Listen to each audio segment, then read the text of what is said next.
ماں باپ کے نافرمان کی نہ دنیا ہے نہ آخرت۔ ایک صحابی ہے، یا رسول اللہ میرا باپ نا میری کمائی میں سے خرچ کرتا، مجھ سے پوچھتا ہی نہیں، اور شرعاً قانوناً اگر میری کمائی میرے باپ کی جو کمائی ہے یا زمین ہے جائیداد ہے اس سے الگ میں نے اپنی محنت سے کوئی کمائی کی ہے، وہ میری ذاتی چیز ہے، قانوناً میرے باپ کو بھی پوچھنا چاہیے کہ بیٹا یہ تمہاری چیز میں لے سکتا ہوں، یہ پیسہ میں استعمال کر سکتا ہوں، قانون یہ ہے۔ تو اس نے قانون کی بات کی کہ میرا باپ میرا مال اٹھا کے خرچ کر دیتا، مجھ سے پوچھتا ہی نہیں۔ آپ نے کہا اس کے باپ کو بلاؤ۔ اس کے باپ کو بلایا تو انہوں نے پوچھا کیوں بلا رہے ہیں؟ کہ تیرے بیٹے نے تیری شکایت کی۔ تو اس کو اتنا غم لگا کہ وہ کٹ کے مر گیا۔ اور عرب کی شاعری تو پھر پوری دنیا میں مشہور ہے، آج بھی مشہور ہے۔ تو اس نے دل ہی دل میں کوئی شعر کہے، درد بھرے دکھ بھرے، اور وہ انہی شعر کو اپنی زبان سے نہیں دل ہی دل میں کہتا کہتا دربار رسالت میں مسجد میں پہنچا تو جبریل پہلے آ چکے تھے۔ کہنے لگے یا رسول اللہ تعالیٰ فرما رہے ہیں کہ آپ اس سے کہیں کہ پہلے وہ شعر سنا جو تیری زبان سے تو ادا نہیں ہوئے، تو تیرے رب نے عرشوں پہ سن لیے ہیں۔ آپ نے فرمایا بھائی اب تمہارا کیس سنوں گا، پہلے وہ شعر سنا جو تیری زبان سے نہیں ادا ہوئے۔ اللہ نے سنے۔ کہنے لگا یا رسول اللہ میں گواہی دیتا ہوں آپ سچے رسول ہیں، آپ کا رب بڑا طاقتور رب ہے، آپ کے رب کی قسم زبان سے ایک لفظ نہیں نکلا، دکھ بھری فریاد تھی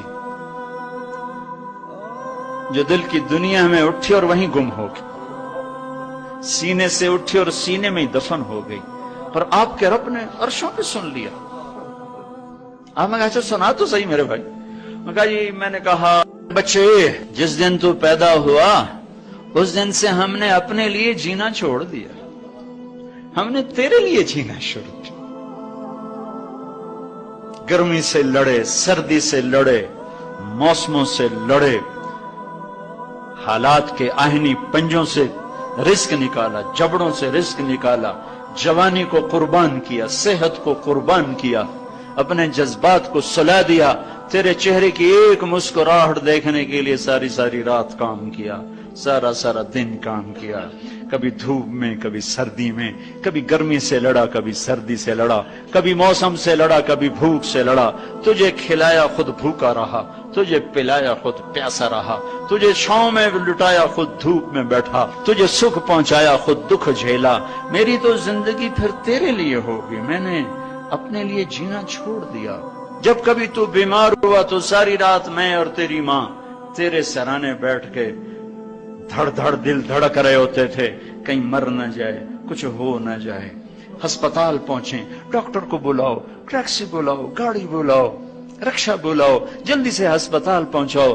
اسی خوفناک خیالات میں ہم روتے تھے، پگھلتے تھے، ٹوٹتے تھے، بکھرتے گئے چلے گئے خشک پتے کی طرح، اور تیرے چہرے کی ایک مسکراہٹ کے لیے ساری مسکراہٹیں بھول گئے، تجھے صحت مند دیکھنے کے لیے اپنی صحت کے سودے کر دیے۔ اور اس طرح ایک دن نہیں گزرا، یہ شب و روز گزرے، دن اور رات گزرے، لیل و نہار گزرے، بہار و خزاں گزری، رت بدلی، موسم بدلے، بادل اندھیری، بارش آئے اور گئے، یہاں تک کہ تو پروان چڑھتا گیا، میں ڈھلتا گیا، تجھ میں جوانی میں رنگ بھرا اور بڑھاپے نے میرے سارے رنگ نوچ لیے۔ تو سیدھا کھڑا ہوا تنے کی طرح، میری کمر جھک گئی کمان کی طرح، اور میں آسرے کا محتاج ہوا، تو طاقتور ہو کے جوان ہوا۔ پھر مجھے خیال آیا کہ میں اس کی انگلی پکڑ کے چلا، گود بٹھا کے چلا، کندھے بٹھا کے چلا، ہاتھ بٹھا کے چلا، اس کے لیے در در کی ٹھوکریں کھائیں۔ آج جب میں بوڑھا ہوا ہوں تو اب یہ میری انگلی پکڑے گا، میرا ہاتھ پکڑے گا، میں اس کی لاٹھی بنا، یہ میری لاٹھی بنے گا۔ لیکن ایک دم میرے بیٹے تیری آنکھیں ماتھے پہ چڑھ گئیں، تیرے تیور بدل گئے، تو مجھے یوں دیکھنے لگا جیسے میں تیرا باپ نہیں، میں تیرا نوکر ہوں۔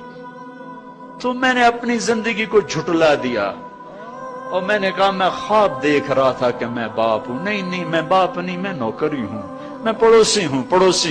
تو اچھا میرے دوست، اگر میں پڑوسی ہوں تو پڑوسی کو بھی تو لوگ پوچھ ہی لیتے ہیں. کبھی مجھے پوچھ ہی لیتا کہ بھائی کسی چیز کی ضرورت تو نہیں، کچھ چاہیے تو نہیں. یہ اتنے درد بھرے اشعار ہیں کہ میرے تو اتنی فصاحت نہیں کہ میں اس کا ترجمہ کر سکتا، لیکن یہ وہ اشعار تھے کہ میرے نبی زار و قطار روتے اور آپ ٹوٹ پڑے اور آپ کی داڑھی آنسوں سے تر ہو گئی اور آپ نے اس کو گریبان سے پکڑا اور یوں جھٹکا دے کر اٹھ جا، دفع ہو جا. انت و مالک لابیک، تو باپ کے خلاف مقدمے کرتا ہے، نکل جا، تو اور تیرا سب کچھ تیرے باپ کا ہے. یہ صرف روزے شب قدر سے متعلق نہیں ہے کہ ماں باپ کا نافرمان ہے تو اس کی شب قدر برباد ہو گئی. ماں باپ کا نافرمان ہے تو سب کچھ برباد ہو گیا.